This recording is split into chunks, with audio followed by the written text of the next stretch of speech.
All right. Let us start.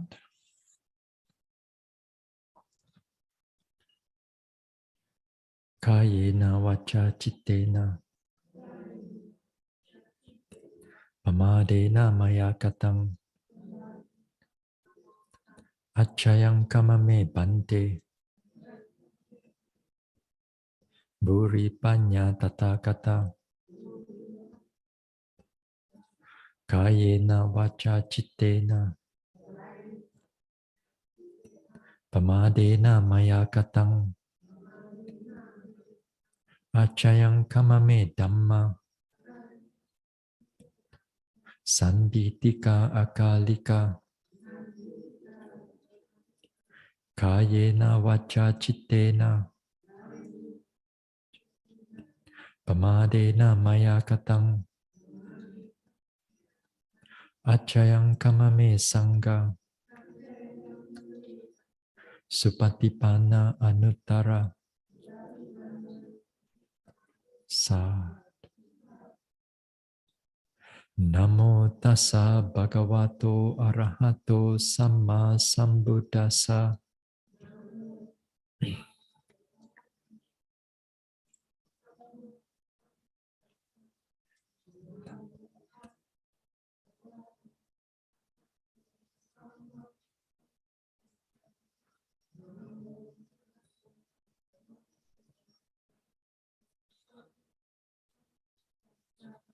Buddhang saranang gacchami. Dhammang saranang gacchami. Sanghang saranang gacchami.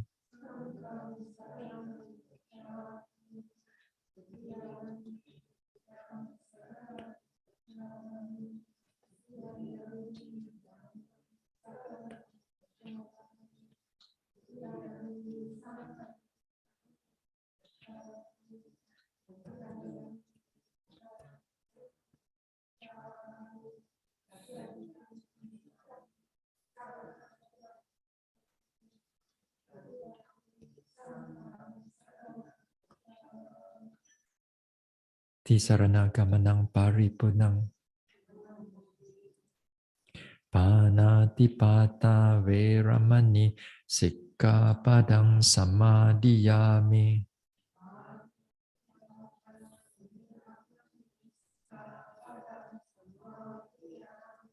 Adina dana veramani sikkhapadang samadhiyami.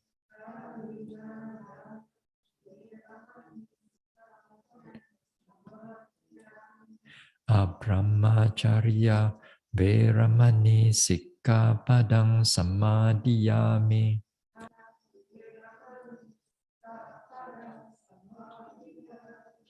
Musavada veramani sikkhapadang samadhiyami.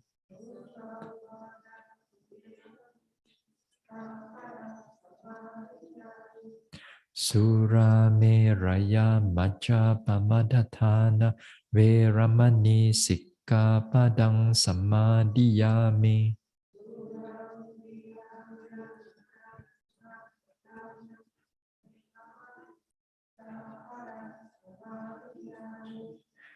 Vikala bhojana veramani sikkhapadang samadhiyami.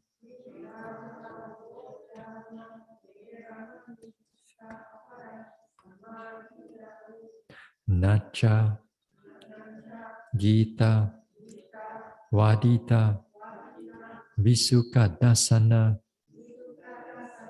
Malaganda Vilepana Dharana Mandana Vibhusanatthana Veramani sikkhapadang samadhiyami. Uchasayana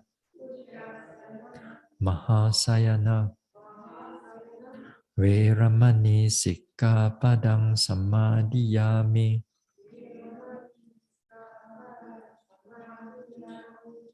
Idang me silam Magga pala jnanasa pachayo hotu appamadena sampadeta sa sa. All right. Never mind. Let us start. Now let us sit here, wherever you are. Let us relax. Relax the body. Relax the body. Relax the mind. Keep the mind peaceful, calm, and clear. Present. And let the body relax from top of the head down to the forehead, to the face and neck, shoulders and arms, chest, stomach, back, spine, hips, the buttock, the thighs, the knees, calf, ankles, soles, toes. Relax the body, but keep the mind open, calm, and peaceful. May I be free from all kinds of harm and danger. Free from all mental suffering. Free from all physical suffering. May I be peaceful. May I be well. And may I truly be happy. May I be free from all kinds of harm and danger. Free from all mental suffering. Free from all physical suffering. May I be peaceful.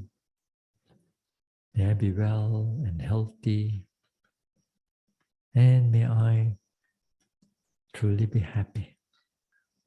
Let us expand the metta. Let us expand the metta, reaching out to all the beings here, humans or non-humans, monks or nuns, yogis, helpers, volunteers, workers, donors or supporters, to all the guardian devas of this center, to all other devas around here, to all the petas, to all the animals, big and small, seen or unseen. May all beings here be free from all kinds of harm and danger, free from all mental suffering, free from all physical suffering. May we all be peaceful. May we all be well. And may we all truly be happy. May all of us here be free from all kinds of harm and danger, free from all mental suffering, free from all physical suffering. May we all be peaceful, be well and healthy, and may all of us here truly be happy. Now let us expand. Let us expand the metta to all beings in this country. May they be humans or non-humans. May they be devas or petas, animals big or small, far or near, seen or unseen. May all beings in this country be free from all kinds of harm and danger, free from all mental suffering, free from all physical suffering. May all beings be peaceful. May they all be well. And may all beings truly be happy. May all beings in this country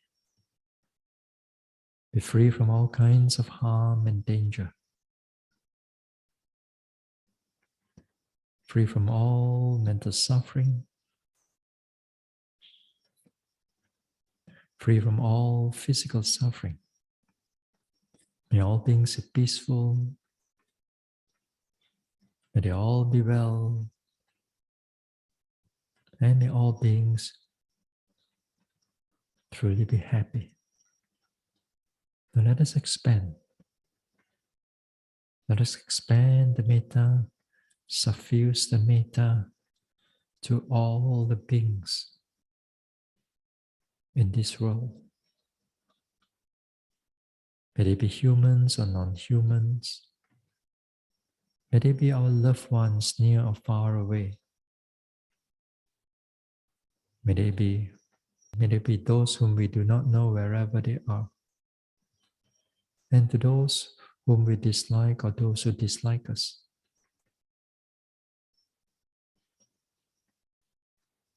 To all the guardian devas of the sasana. All other devas residing in this world. All the petas and all the animals, big or small, seen or unseen, far or near. May all beings in this world be free from all kinds of harm and danger. Be free from all mental suffering. Free from all physical suffering. May all beings in this world, may they all able to live in peace and not in war. Live with kindness and compassion, and not in cruelty. May all beings be well, be healthy, and may all beings truly be happy. May all beings in this world be free from all kinds of harm and danger. Free from all mental suffering. Free from all physical suffering. May they all be peaceful, be well and healthy, and may all beings truly be happy. Now let us spread the metta without boundary, without condition, to all beings without exception, to all beings in this universe or universes, to all beings from the highest planes of existence down to the lowest plane of existence, to all the beings in all the world systems.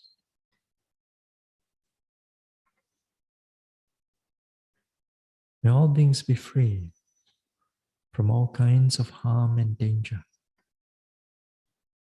free from all mental suffering, free from all physical suffering. May all beings be peaceful, able to live in harmony with themselves and in harmony with others. May all beings be well, be healthy, and may all beings truly be happy.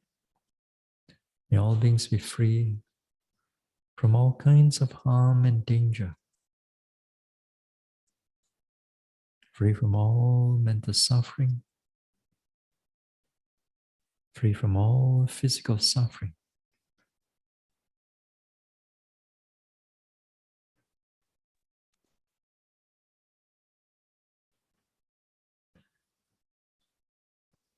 May all beings be peaceful.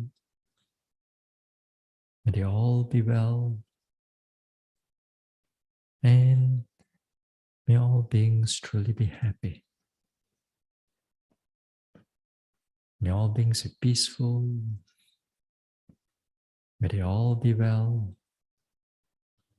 And may all beings truly be happy. Now let us let go. Let go of the metta. Bring the mind back again to the body. Feel the rise and fall of the abdomen. Feel the body in the present. Then we can slowly open our eyes. So yesterday. So yesterday we were talking about the factor of the Viriya as a factor of enlightenment.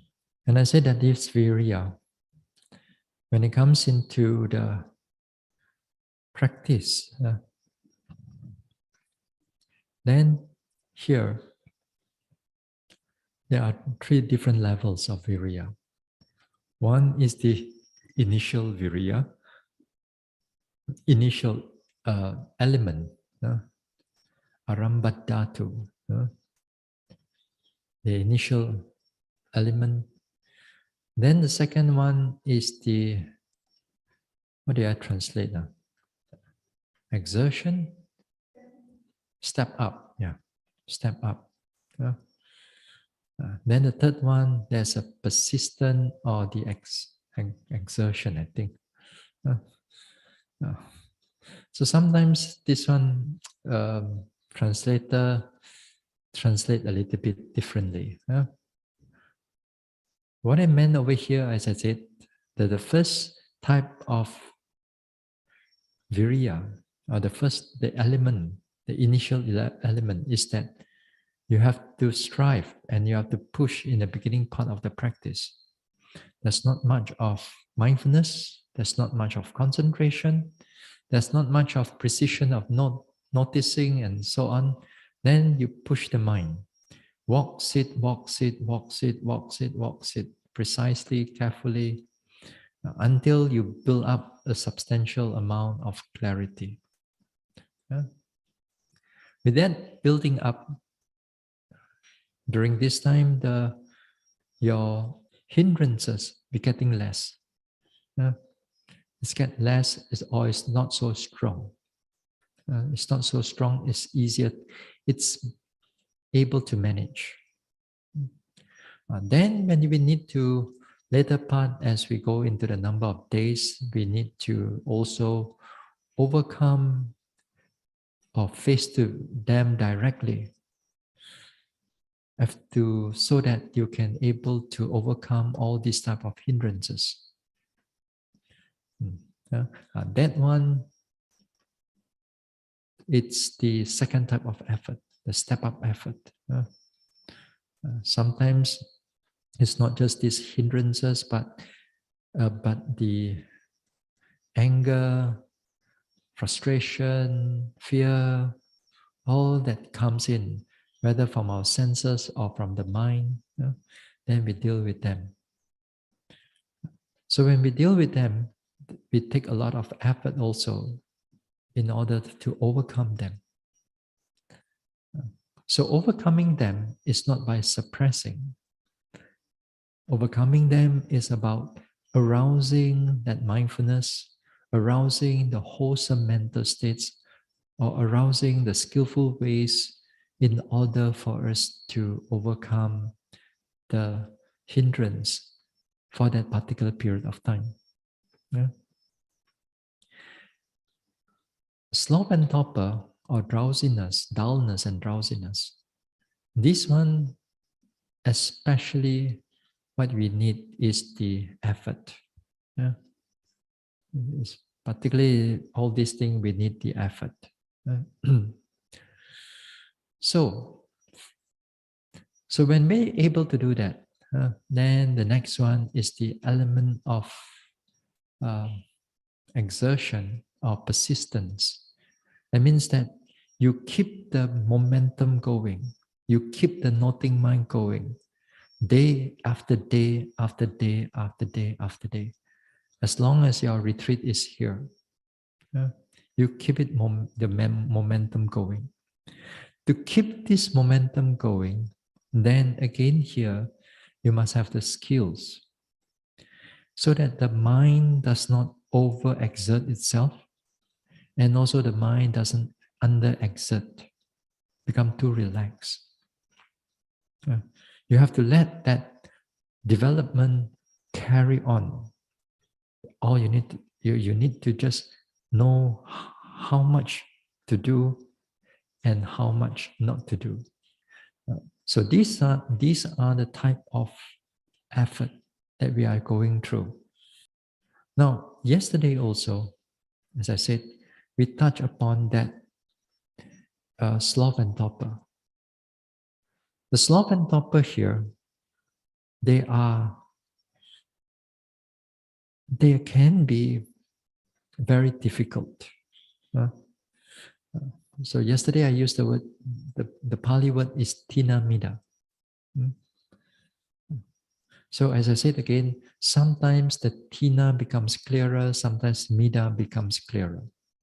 Whichever it is, as long as you know how to note them, then fine. Just to show you that even the tina mida, even this sloth and torpor, they have a different shades, different characteristics, slightly different characteristic. And it's interesting for us to know about its different characteristics. To pick up on that different characteristic, then again here, the mind will become more sensitive to it when it comes up in the future. That means it comes in this way, you also know. It trick you in another way, you also know. It trick you another way, you also know. So they are very tricky, these hindrances. So that's why it is good that in a long-term retreat, we pay attention to all these subtle aspects of the hindrances. Not just only how to walk, sit,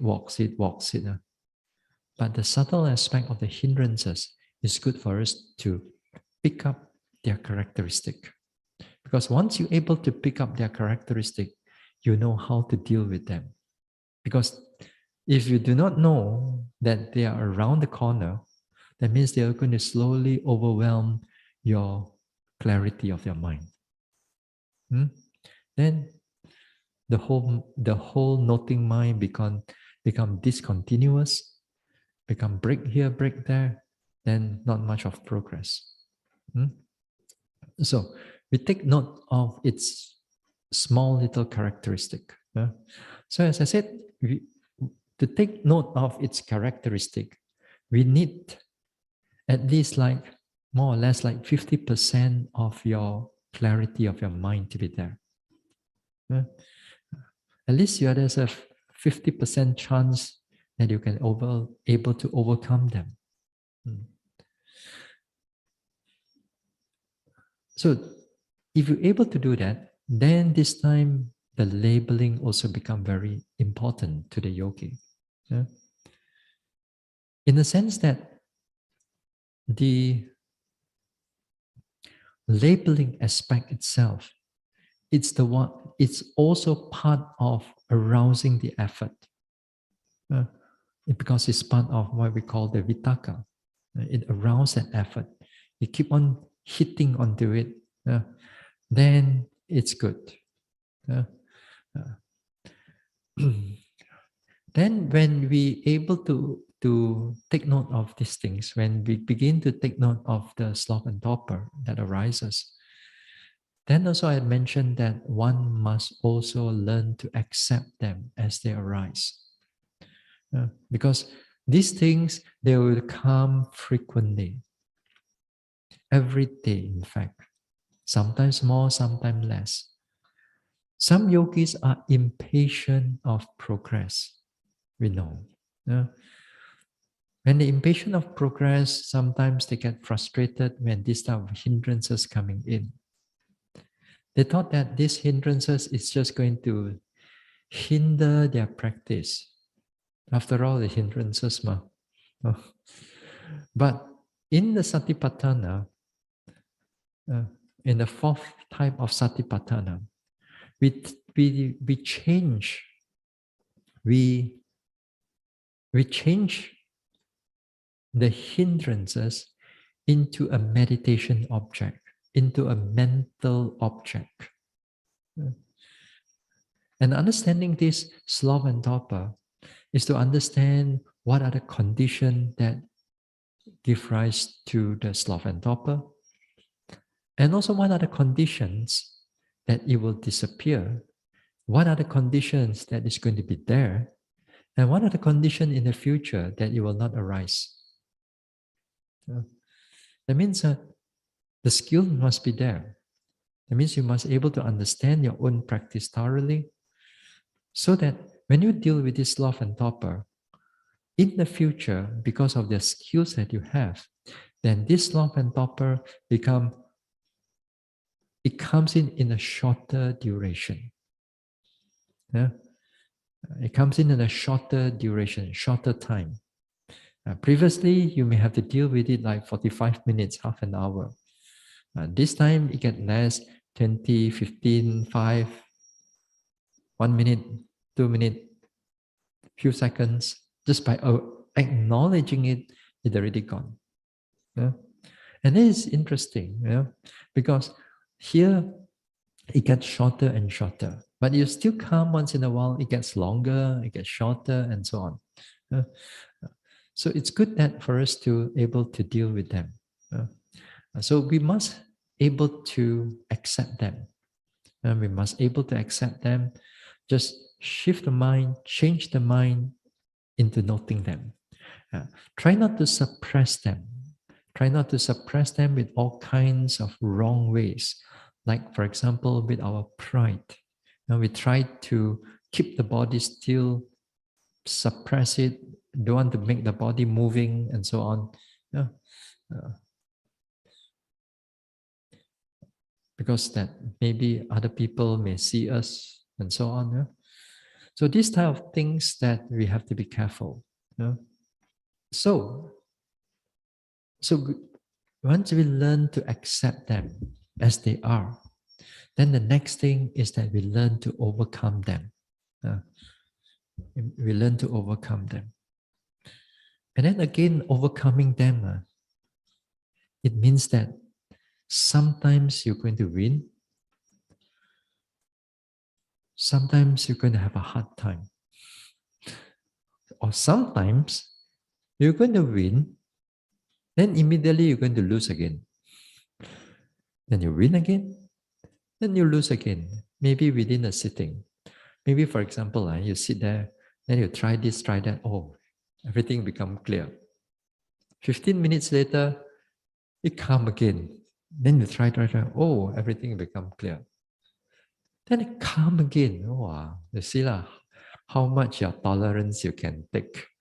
How much patience you're going to have. It's going to poke you here and there until you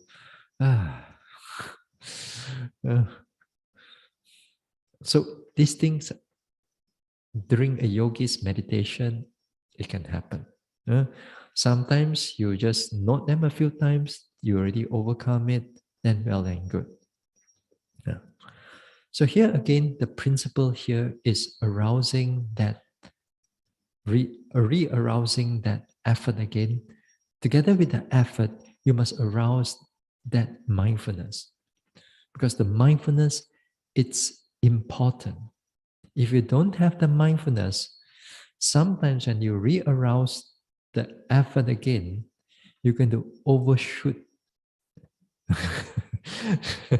Then instead from sleepy, then you overshoot until thinking. So where's the middle path? The middle part here is where the mindfulness comes in. So the arousing of that effort must comes together with the mindfulness.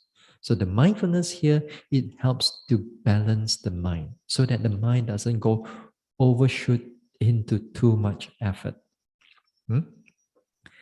Now, yesterday I mentioned, in order to arouse the effort, using the way of vipassana is we have to go face to face with the drowsiness, with the sleepiness. You notice its characteristic. You notice it's dark, heavy, or whether it's your noting mind begin to dip, the strength of your noting mind begin to dip, or your mind becomes like blurry, you notice that something is not right anymore. Things are not clear anymore.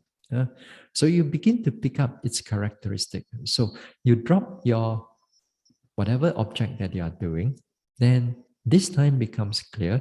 You pay attention to it. Sleepy, sleepy, drowsy, drowsy, drowsy. Yeah. And this time you note them with labeling. You also note them slightly more faster than usual. Yeah, slightly more faster. That means you note them drowsy, drowsy, drowsy, drowsy, drowsy. In order, again, here is another area how you stir up the mental effort. To stir up the mental effort. So you take note, you stir it up with your labeling, you stir it up with a faster noting, and you pay attention to its characteristic. While you pay attention to its characteristic, the characteristic will change. The characteristic will change. The characteristic sometimes it becomes stronger. That means the sleepiness becomes stronger, become heavier, become dull, or sometimes it begins to move your body, your head especially, or your back perhaps. Sometimes the sloth and torpor comes in without moving the head or the body.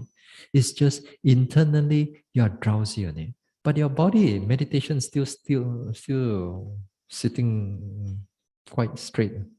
Nothing out there. Nobody know that you are sleepy on it. You're still quite straight. Maybe a bit or sometimes droop a little bit only, but not moving. People thought that still okay. Others lah, but internally, your mind is already dull already. So here, what you do is that you note them. You note its characteristics. You note how it changed.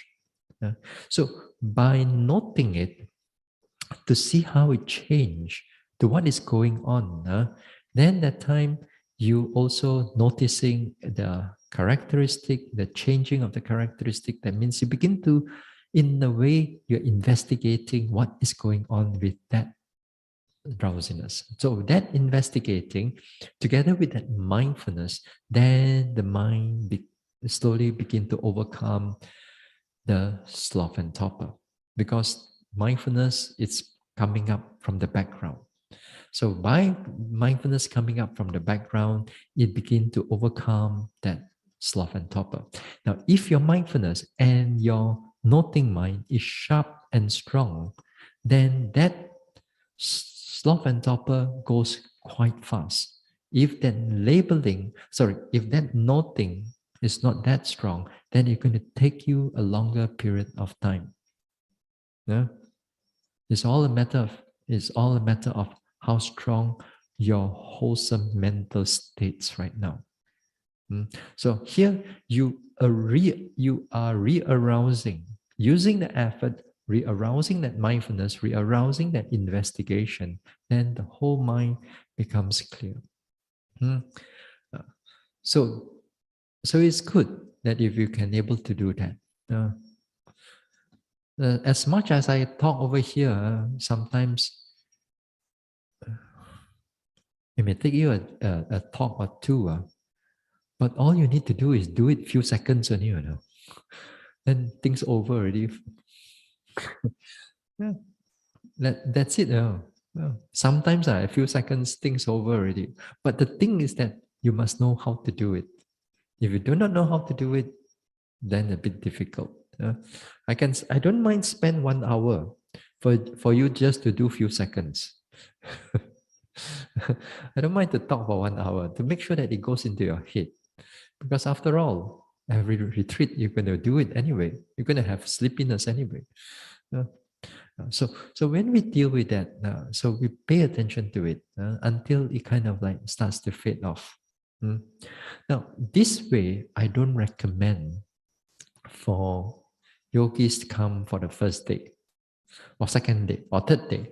Uh, this time also it's good that a yogi have some good maturity in the mental development. Maybe after 10 days or 2 weeks, you can try and see whether this one will work for you or not. Uh, because in the deeper level of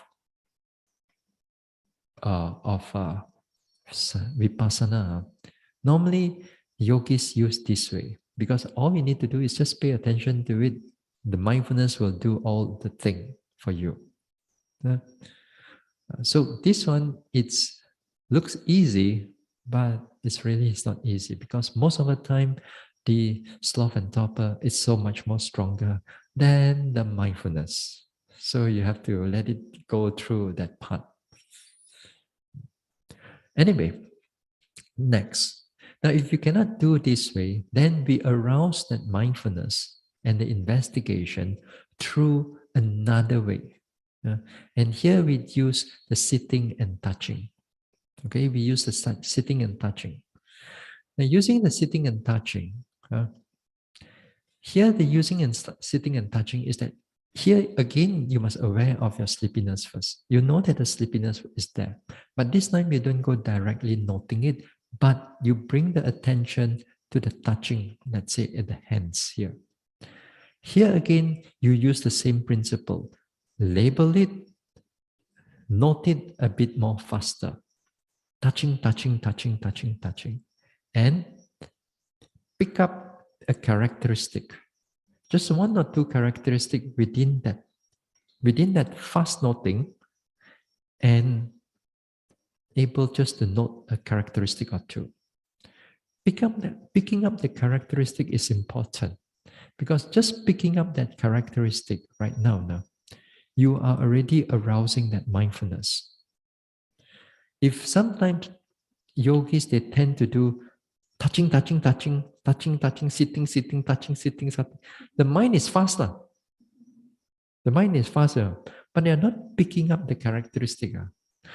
This is where the overexertion can take place later on.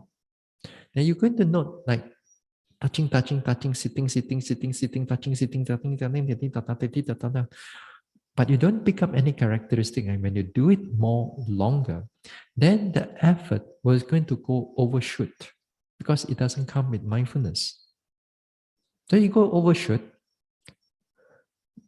Perhaps it may happen to you that when you're sitting down, the whole mind become very bright. So bright, no more sleepiness, but you cannot note anything. It's just bright. So it's just bright, it's just clear, but you're not able to note anything else. So until that brightness, more or less, and kind of cool down a little bit, then only they can able to start noting because the mind comes into its balance again. So here you must learn to pick up a characteristic or two. Now, so you pick up a characteristic from sitting, sitting, sitting, touching, touching, touching, touching. A bit more creative, Sometimes you do it clockwise, sometimes you do it anti-clockwise. Sometimes you completely change all the touching points or the area or the points that you normally take. So you take other areas, completely another area. Just make sure that the mind works. All you need to do is make sure that the mind works. When the mind works, it brings out that clarity of the mind. Sometimes it comes to the evening. It comes to the evening and body gets a bit tired. If your mindfulness is good, if your mindfulness is clear, you can actually sometimes prevent the sloth and torpor from coming in. Because the tiredness, it can condition the mind to go into sleepy a bit. With a good, sometimes with a good clarity of the mind, it can just keep it aside for a short while, for a while, maybe an hour or two. But after that, when the body becomes too tired, also no matter what you do, also sleepy. You want to meditate, also drowsy already at that time. Yeah. But that type of drowsiness, actually, sometimes when I look at it, it's not really sloth. It's not really in the sense of sloth and torpor. It's not in the sense of sloth and torpor. Because in the sense of sloth and torpor, it comes with the laziness of mind. Then it makes you drowsy, makes you sleepy. The mind just don't want to do anything, just there. But their sloth and torpor, no, sorry, that their drowsiness, that is not because of the laziness of the mind. The drowsiness comes in because of the tiredness of the body. There are drowsiness that comes in because you take medication. Yeah. The Buddha or the Arahants also, they have this type of drowsiness where the body becomes tired. They also get drowsy, but this is not sloth and torpor. They get tired. But here, when we deal with this type of sloth and torpor, it's because of that laziness of the mind is at the behind it. Yeah, it's behind it. When the sloth and torpor is not so strong, that means you don't feel any type of actually drowsy but the mind just like that only doesn't want to note just want to relax, sit there, relax, relax for a while It tell you all kinds of things just to drop the whole noting on there. It's just drop the whole thing, but you're not sleepy, you're just relaxing on it. That is also part of sloth and torpor. But that is also part of sloth and torpor. In a minor manner. So all you need to do is just detect it, aware of it, then okay. Sometimes it comes as boredom. You nothing, you just relax, nothing. Sometimes yogis, they are they they sit down, just waiting for the time to ring on here. There's not much pain. There's not much rising and falling. There's not much thought. There's not much. Other words, there's not much anything, but it's just sit there. How come the time still not ringing yet? Just sit there. No pain, no, this time. I mean, pain we understand. You begin, but this time also no pain, nothing much. It's just sit there. So you be careful. This is already sloth and torpor coming in, not in the sense of drowsiness, but in the sense of laziness of the mind. Yeah, the sense of laziness of the mind. Yeah. So take note of those things. Now, we're back again to the heavier type of sloth and torpor. The heaviest type of sloth and torpor, you actually have to note them. Other words, you note the sitting and touching. If you able to overcome the sloth and torpor, then well and good. Sometimes cannot if the sitting is too, if the sloth and torpor too strong, if the drowsiness too strong, then get up. Get up and walk or get up and do standing meditation. Yeah? And again, when you notice the sloth and torpor, sometimes you get up also because of the laziness of the mind, the body also feels lazy to get up. So might as well sit there and sleep, sit there and rest. It just feels lazy, it feels heavy. Because of the sloth and torpor, it conditions the body. It feels not the body feels heavy. So when the body feels heavy, you feel reluctant. So here again, you must push the body to get up and do a bit of walking meditation. Now another way is this. Another way is this one is a bit more tricky. Uh, the way of noticing how the body react, how the body is being conditioned by that sloth and torpor. Okay, how the body is being conditioned by the sloth and torpor. Noticing this, the conditioning aspect of this mind and body, how they interact now. One of the things is where you're able to notice within the sloth and torpor itself. Yeah? Now, here you sit down. You sit down and then sloth and torpor arises. And drowsiness arises. When the drowsiness arises, your body tends to move. That means the head tends to droop, or the body tries to bend forward, or the bend sideways. Yeah? That swinging of the body, or that, not to say swinging, that movement of the body or the head, you must not regard it as something, very mundane. It is part of, because it's conditioned by the sloth and torpor. So here the sloth and torpor doing something, it's affecting the body. So you, like a meditator, you're going to like step back and to see this process taking place. How these two things are actually affecting each other, or one is affecting the other. Okay? So what you should do is that you're not sleepy, sleepy, sleepy, sleepy, sleepy. Then you're not drooping, drooping, drooping, moving, moving, moving, moving, moving. Then sleepiness clear. Sometimes sleepiness clear, the head automatically is straightened back again. Or sometimes you notice sleepy, sleepy, sleepy, drowsy, drowsy. The body tends to go further, further, further, bend a little bit. If it's somewhere in between, the drowsiness disappear, then you notice that the body will start going back to a straight again. So in other words, you are noticing the mind and the body together in that sense, to see how they are react, how they are conditioning each other. So just don't try to suppress that body movement. Yeah.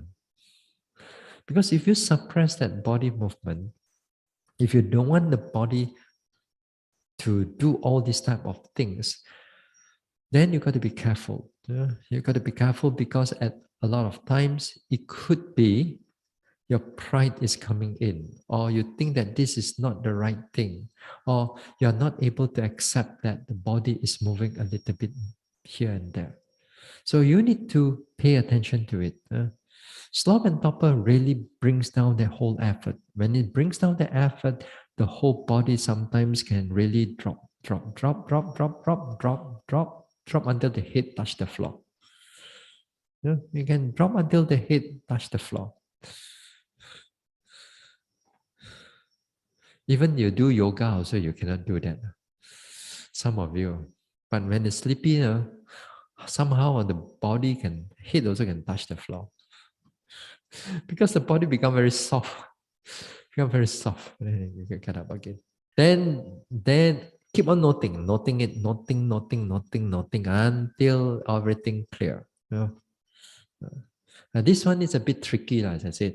Tricky in the sense that you really have to be fully aware of how the body and mind works. But again, here we are not meditating alone.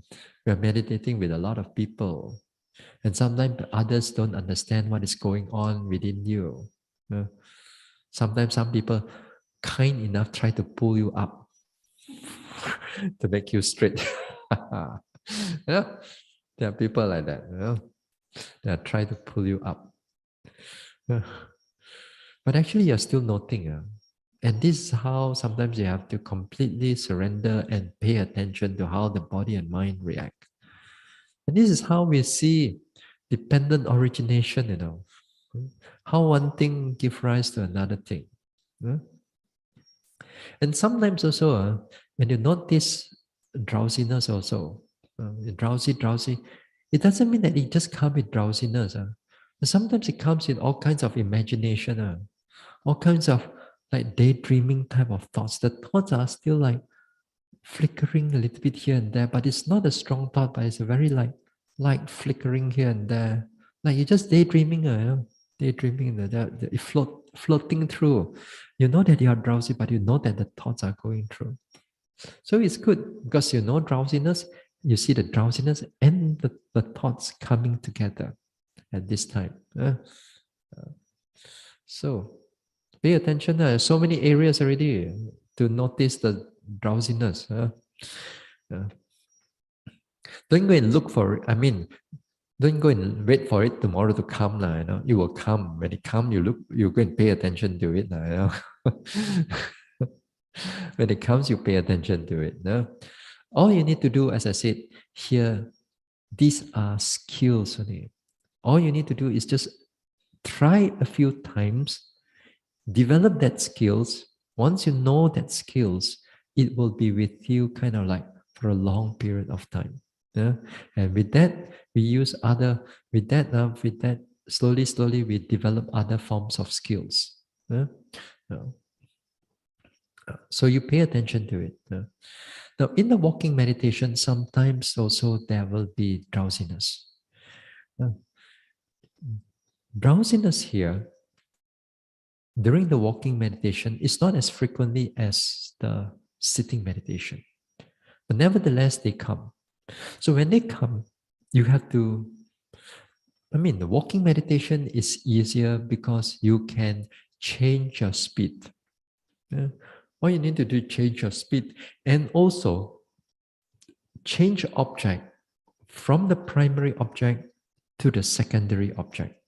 Sometimes stay with the secondary object for a longer period of time because it helps to re-arouse back the mindfulness. Sometimes we get yogis get quite, bored with just right step, left step, right step, left step. That boredom when comes in, it can comes in together with the drowsiness a little bit.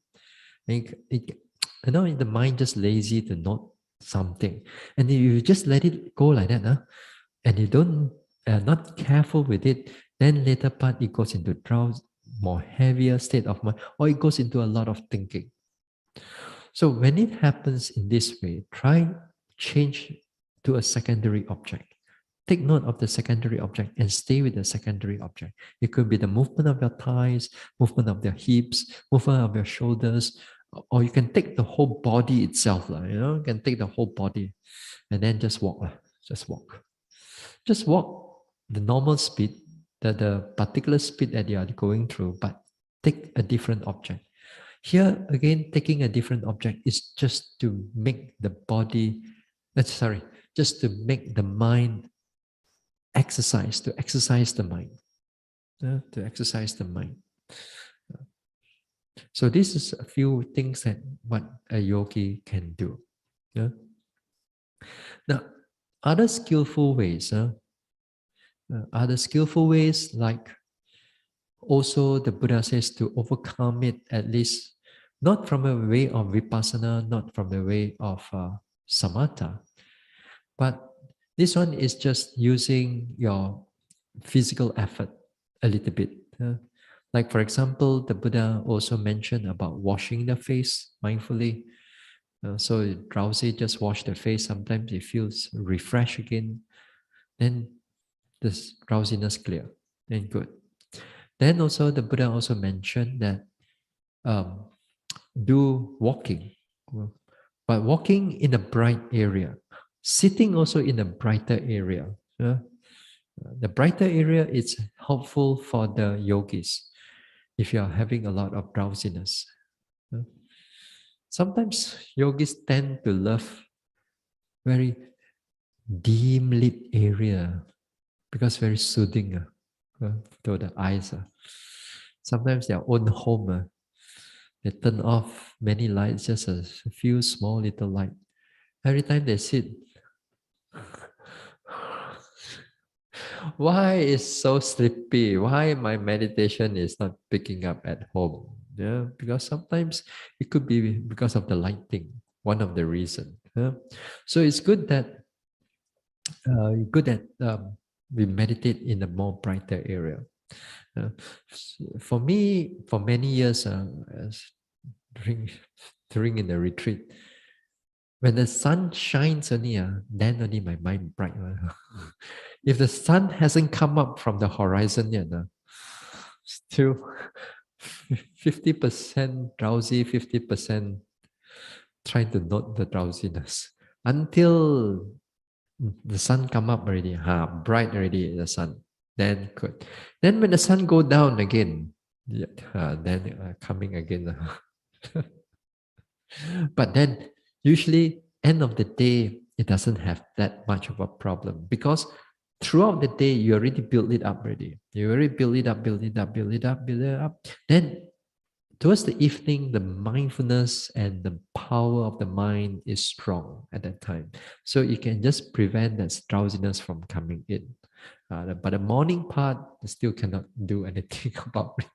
Anyway, so this is one of the things. Now, another way is dealing with it with the samatha way of doing.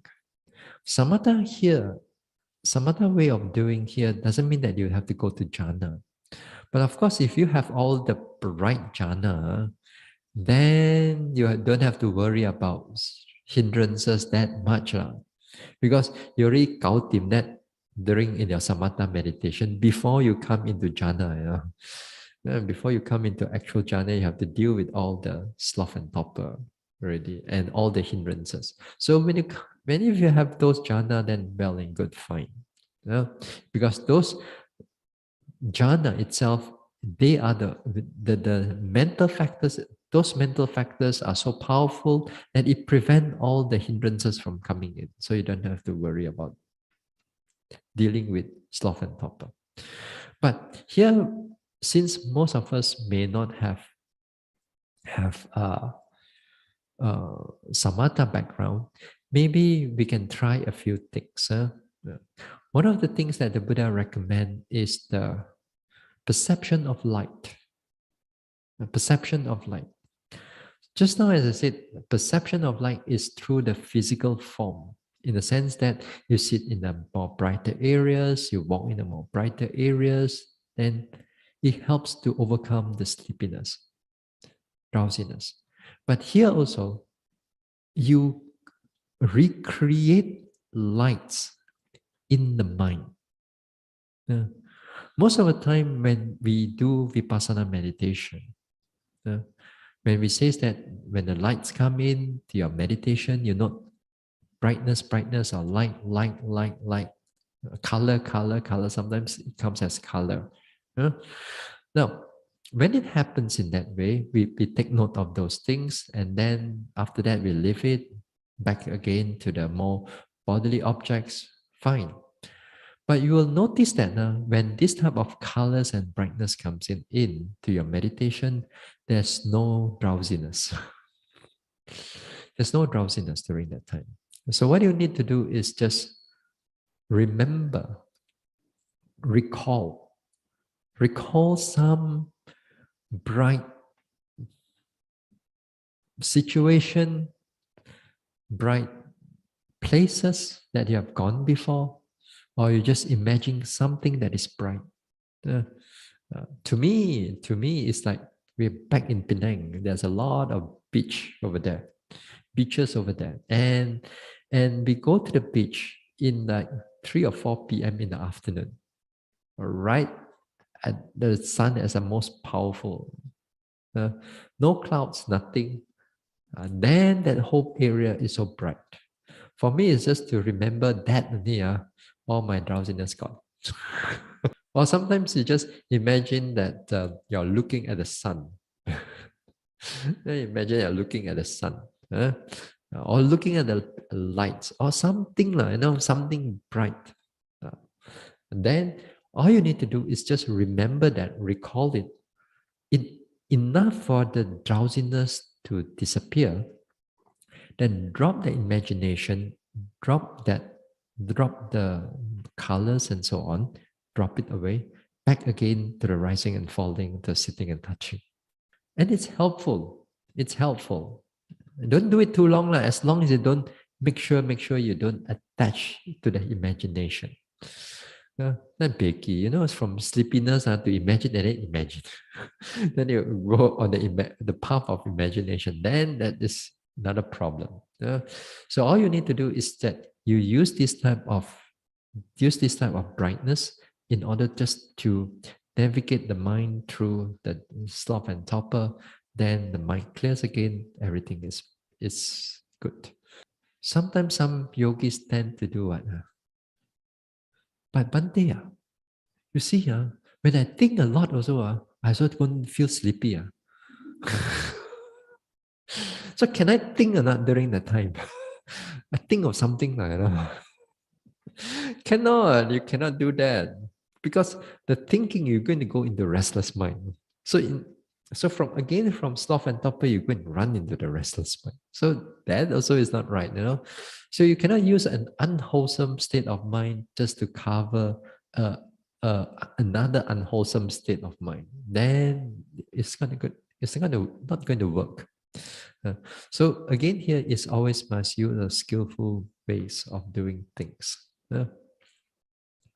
Now, the Buddha also mentioned that sometimes it's like sleepiness also, they recall like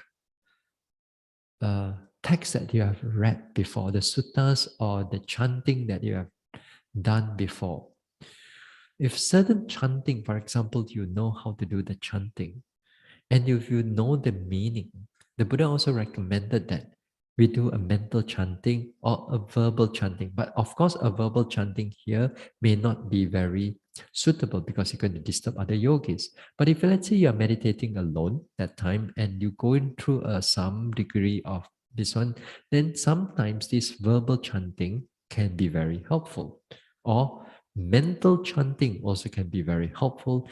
At the same time, you understand it's this one. So it's another skillful way just to navigate it through. But again, here, you got to be careful again. Don't do it too much. If you do it too much, then the chanting won't stop. You sit down, all the sloth and torpor clear. Then you cannot stop again. Then another problem. Yeah. So it's the same thing. Sometimes you recall certain suttas and certain thing, then this is good. Now, another way is in the samatha, also another way is to do the contemplation on death. Contemplation on death. Here, the contemplation on death is the stirring up the sense of urgency, to stir up that sense of urgency. Yeah.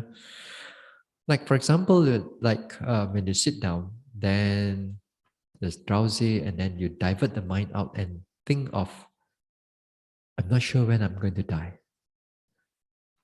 I know death will come. I'm very sure death will come, but I do not know when it's going to come. I do not know when sickness is going to come, because if those things come, I cannot meditate anymore, right? Then sometimes you reflect on it in your own way in order to stir up the sense of urgency. But if you have to be careful with doing these things again, because if you do this wrongly, then it's going to boomerang back in the sense of you're getting more and more fear. Then you're getting kechut, you're saying, cannot really. How? Then you become fearful. And that fearful is not the right way of how we do the contemplation anymore. It's just like when you have lights. If the lights become beautiful, if you're not mindful, you can attach to it. Then you go into a wrong path. So too when you do contemplation of death, if you don't do it in the right way, the right way is that you contemplate, then it brings up that urgency. It stirs up the mind, it stirs up the heart. Then the mind becomes alert. Then you And because of that alertness, you overcome that drowsiness. But if you reflect it wrongly and with lack of mindfulness and you reflect on it, then it turns into, as I said, into fear, into a lot of doubt about your life and so on. Then better you stop the whole thing. And of course, it's already a wrong way of doing it already. Yeah. So one has to be careful. As long as you have mindfulness, as long as you have mindfulness, then the mindfulness knows that it's going into fear. And then it's going to fear, then you just drop it off back again to this one. And if you, because of the mindfulness, you know that there's a sense of urgency arises, then you stir it up for a while until the sloth and torpor. Overcome the sloth and torpor, then well and good. Yeah? Also in a samatha way, if you don't do reflection on the light or contemplation on death, maybe this contemplation on death, we're going to do it in one of the weeks, one of the coming weeks. We're going to do this contemplation on death also, like before with Dhamma talk. Another way of samatha meditation is to perhaps maybe do certain meditation that you are familiar with. Maybe if you are familiar with metta, in the morning, for example, if you are drowsy, and you try this, try that, but the mind doesn't really build up yet. So might as well try something else completely. Try metta and see if you are familiar with it. If you are familiar with metta, then you drop off all your this one. Then restart the mind with metta. May I be free from harm and danger. Not just go through the words, but make sure that you know its meaning. If you go through the may I be free from harm and danger, in your own understanding, what do you mean by free from harm and danger? What is harm to you? What is danger to you? Uh, what is free from physical suffering? What is physical suffering to you? Physical suffering means here pain, there pain, sickness of the body, and so on. At least you must able to understand its meaning. Understood its meaning, but you only just put one word there. And you must really mean it. You know that physical suffering, but you wish yourself to be free from that physical suffering, and you must learn to mean the words well. If you don't mean it well, may I be free from physical suffering, but your heart is not there, then mentally you are just like a parrot only. I say something, you say, mentally you go through something. I say something, mentally you go through something. But there's the heart, no feeling. So, in other words, you must have feeling for it. You mean it. You mean yourself to be well and to be free from physical suffering. Although at that moment of time, you may be having a broken arm, or maybe you're having a this one. You wish yourself, that doesn't mean that you must be no suffering at all. It's not that, it's a wish. It's a wish. It's a truly genuine wish. Then when you do that, then only you stir up the mind. If you just go through, may I be free from suffering, may I be free from mental suffering, may I be physical suffering, then the heart no nothing. Then no matter how long you do metta, no effect. So you must learn to free. So if you do it, may he be free from harm and danger. So the person, or may she, the person, you also must know that who is the person. You don't have to imagine his face or her face, You don't have to imagine, but you must sincerely wish the person to be free from harm and danger. You sincerely wish the person to be well and healthy, for example. You wish him to be well and healthy, although he may be sick, metta is not about what condition is in it. It's about truly you wish the person to be that. Whether the person is healthy or not healthy does not matter. What is a truly a genuine wish? Yeah. So your job is just to make sure that when you do this type of things, you arouse the mind, the alertness, the clarity, then it will work. Because this time, when the metta arises, because it arises with mindfulness, then that metta is a wholesome mind, it overcomes the drowsiness. So might as well, if vipassana cannot work, then do something else that works. Then after that, when the mindfulness gets clearer, stronger, then drop the metta, switch it back to the rising and falling, switch it back to the mindfulness. Then the whole mind becomes alert and just carry on. At least you save half the sitting. At least you save half the morning, maybe. Yeah. Rather than just go through the drowsiness and nothing else you can do. Walk also not right, sit also not right. Yeah. Okay, so all right, we'll stop here for tonight. Now tomorrow we're going to have we have a Q&A session. And then the Q&A session, then again here, for those people who are online, then your cut-off time, if you want to ask questions about meditation, about the Dhamma talk or something connected with the Dhamma, then you ask a question, you send your questions to Sister Hun Ling, or those who are on Zoom or on Facebook or on YouTube. And for those over here, the box is there. You bring it to the respective places. Then maybe by 5, 6 p.m., I'll pick it up. By lunchtime also, I'll pick up one time. Then evening, I'll pick up another time. Okay? All right. Now we share merits.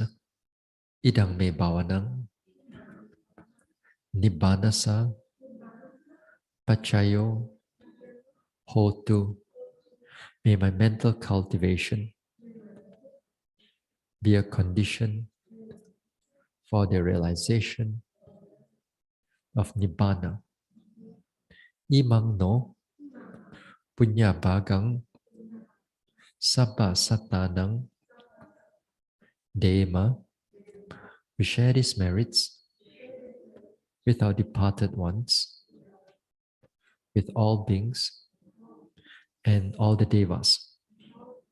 Sabbe satta sukhi hontu anumodantu. May all beings be happy. May they rejoice in these merits. Sadhu.